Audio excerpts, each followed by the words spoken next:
subject I thought might be interesting to at least, again, bring some ideas about some things to think about, and also to help solve some problems when you're cutting your artwork.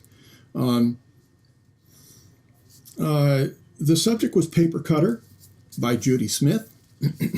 And again, a few ideas in the thread. And especially when we're trying to come down to the straight edge and divider layout, we use a fairly small print of the drawing we're going to work on, if you want to use the straight edge and divider method, and use that to create our pivot points. And it's just small enough to stay out of the way of your drawing, and you can work in a smaller surface and not have this print take over. But when you're trying to cut that smaller one, it's really important not to have it become something other than square. You don't want a parallelogram. It's just like you took the edges and you just were able to pull one longer than the other, and then it shortens up down here. But that's not totally square. It's really important for us to get this square. Now, some of you may be fortunate enough to have a paper cutter. That's great, as long as it's square, and you'll find that some of them aren't. What we want to make sure is this a true right angle? It's real simple to find out. We can take a triangle and we'll put it up there at that edge, and then we run it over until it's flush with the edge of that blade, and lo and behold, I find out that it doesn't quite meet the edge. So in the construction of this, it's not even square. And so every time you cut it, depending on which side you're cutting first or second or last, it could end up not even being a square, not even being a parallelogram, but maybe one side is off. Well, that is really going to affect your layout. And so it's really good to understand that so that you can bypass the problem when you have a print. And it's going to be smaller than, most of you are printing on an 8.5 by 11 size. You can take your straight edge, make sure your light is in the right way. It's real easy to think that a shadow being cast is actually the edge of your print, the image. But I want to be able to come in here. Now I realize I don't have one of my lights on here. I want to be able to come in here and just draw a line past the corners. Do that all the way around. Now, you could, if you're good at it and you have a good X-Acto knife, you can go ahead and take this, making sure you're cutting on a good surface that isn't going to mar, your drawing surface, and you could take this and cut each time, being very careful to just cut it at the edge of the image.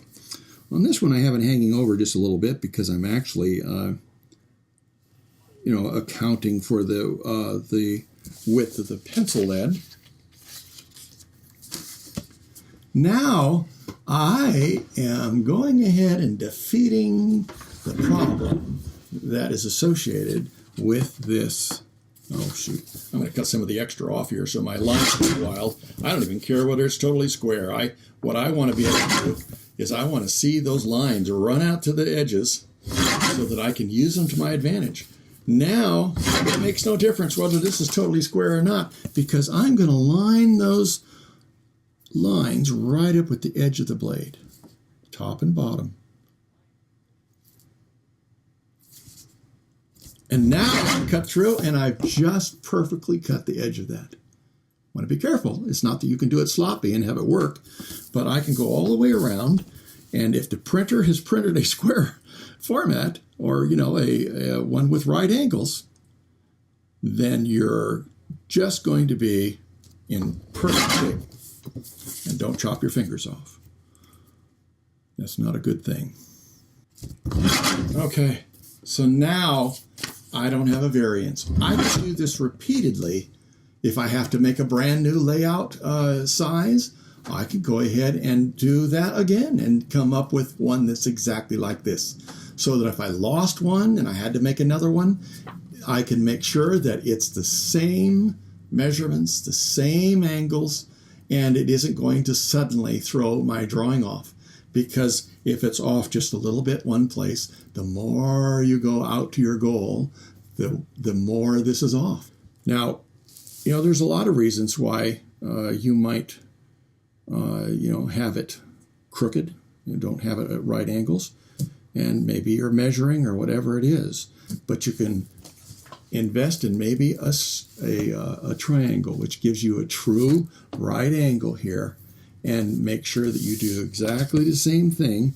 Verify whether it's square or not, and then you'll know. And you can go ahead and make sure you're not allowing that to be a factor or whatever. So then there are, some of these that have the slide cutters. There's a lot of different variations on those. And, this will slide along. Well, it's harder for you to see whether that's going to be square, but you could still put a straight edge on here and just see.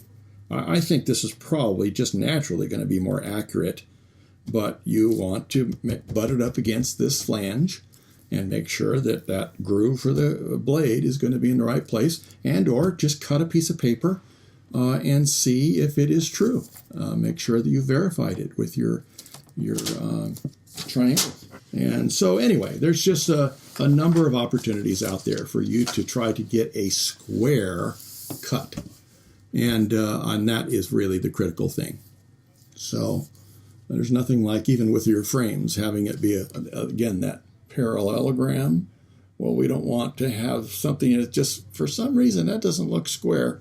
It'll always bother you. So hope that helps you. Look forward to maybe answering another question when I have an opportunity. So have fun drawing.